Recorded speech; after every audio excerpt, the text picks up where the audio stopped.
हम हमारे नया पाठ प्रारंभ हो रहा है। पाठ संख्या 5। पाठ का नाम है अनोखी सूझ। ये एक दंत कथा भी कहा जा सकता है। कहा भी जाता है कि एक बार देवता और दानवों में युद्ध छिड़ जाता है, तो उस युद्ध को समाप्त करने के लिए कुछ एक नई सूझ का प्रयोग किया जाता है। देवता और दानवों को एक लड्डुओं से भरा हुआ थाल दे दिया जाता है और कहा जाता है कि इस थाल को आप लोगों को खाना है। और अगर ऐसे साधारण कह दिया जाए कि खाना है तो सभी आसानी से खा लेंगे, परंतु इसे खाने के साथ में एक शर्त भी रखी गई है कि खाने इस लड्डू का एक भी कण जमीन पर नहीं गिरना चाहिए। ये भी साधारण सी बात है, खा लेंगे, करने की नहीं, परंतु एक मुख्य शर्त ये रखी गई है कि आपको बिना कोहनी मुड़े हुए, हम खाना खाते हैं तो अपने हाथ की कोहनी मुड़ती है, देख लीजिए, अपने हाथ की कोहनी मुड़ेगी तो ये अपने मुंह के अंदर निवाला जाएगा। तो किस प्रकार देवता और दानवों ने इस अपनी सूझबूझ का प्रयोग करते हुए, अब दानव हैं, राक्षस प्रवृत्ति हैं, राक्षस हैं, तो उन्होंने ऊपर उछाल उछाल करके यूं लिया, यूं ऊपर उछाला और मुंह किया, मुंह में गिरा और खाया, नीचे गिरा, जैसा भी किया। परंतु कहा जाता है कि देवताओं ने अपनी सूझबूझ ली, आमने सामने बैठ गए जो देवता थे और एक ने उठाया दूसरे के मुंह में दिया, कोहनी नहीं मुड़ी, दूसरे ने उठाया उसके मुंह में दिया। इस प्रकार वो थाल भी खत्म हो गया और नीचे भी नहीं गिरे। देखिए पाठ के अंदर पुराने जमाने की बात है, ये नए जमाने की बात नहीं, पुराने जमाने बहुत समय पहले की बात बताई गई है। उन दिनों देवता और दानवों में युद्ध होता रहता था, यानी देवता और दानवों के बीच में अक्सर युद्ध हुआ करता था। दानव अपने आप को श्रेष्ठ बताने के लिए देवताओं पर जब चाहे तब युद्ध का ऐलान कर देते थे। दोनों पक्ष मिलकर एक बार प्रजापति के पास गए।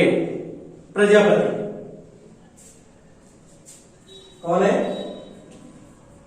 प्रजापति यानी ब्रह्मा जी।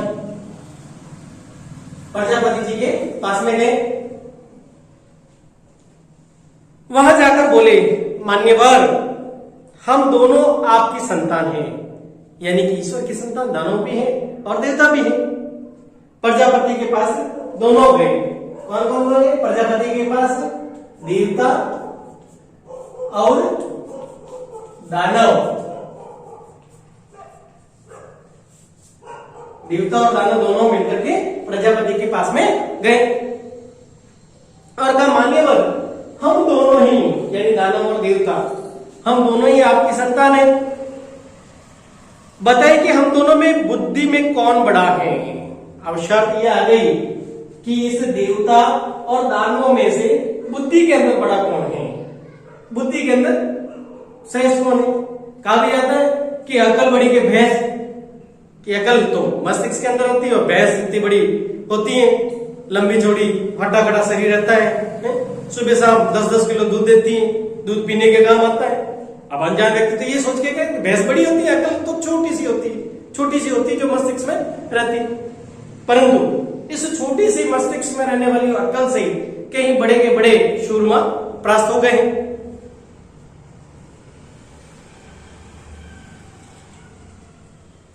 उनकी बात सुनकर प्रजापति मुस्कुराए, यानी कि जब ये देवता और दानव दोनों मिलकर के प्रजापति जी के पास में गए और कहा, भाई बुद्धि में बड़ा कौन है, आप इस बात का निर्णय करें।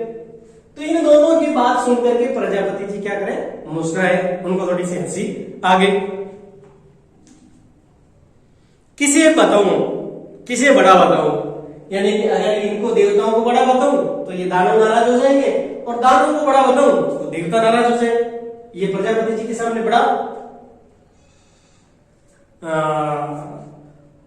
बड़ा ही प्रश्न हो गया कि अब क्या करें, यानी आश्चर्यचकित प्रश्न हो गए कि अगर इनको देवताओं को बड़ा बताएंगे तो दानव सीधे यही कहेंगे आपने पक्ष कर लिया, और दानव को बड़ा बताएंगे तो देवता नाराज हो जाएंगे कि आपने दानव को बड़ा बता दिया, जबकि ये तो सृष्टि का विनाश करने के लिए आए हैं।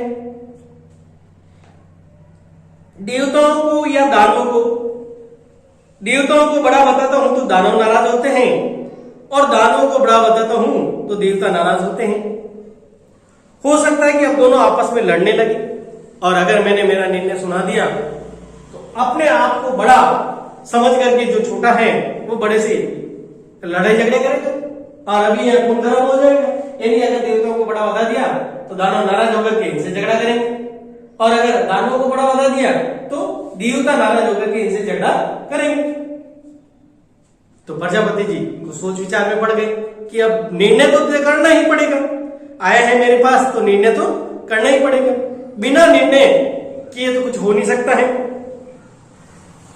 बड़ा टेढ़ा प्रश्न था, यानी प्रजापति जी के सामने प्रश्न जो था बड़ा ही टेढ़ा प्रश्न हो गया कि अब क्या करें, किसको बड़ा बताएं और किसको छोटा बताएं। बड़ा ही टेढ़ा प्रश्न हो गया उनके सामने। बड़ा बताए तो किसे बताएं, कुछ सोच कर वे बोले, यानी कि मन के अंदर कुछ सोच विचार करके प्रजापति जी कुछ समय रुकते हैं और सोच विचार करके बोलते हैं, इसका उत्तर कल दूंगा।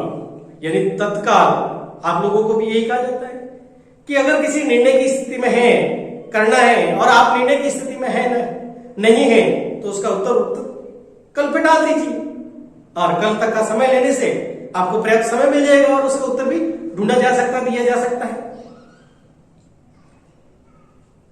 तो प्रजापति जी ने देवताओं और दानवों को कहा कि इसका उत्तर मैं कल दूंगा।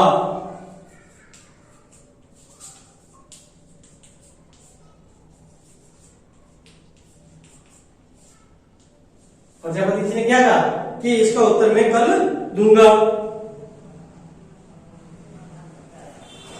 आप दोनों ही कल मेरे यहाँ भोजन पर आमंत्रित हैं। क्या कहा कि आप दोनों ही कल मेरे यहाँ पर भोजन पर आमंत्रित हैं, दोनों भोजन पर आना, भोजन भी कर लेना, और आपको मैं अपना बड़ा कौन है और छोटा कौन है, श्रेष्ठ कौन है, जो मैं निर्णय भी सुना दूंगा।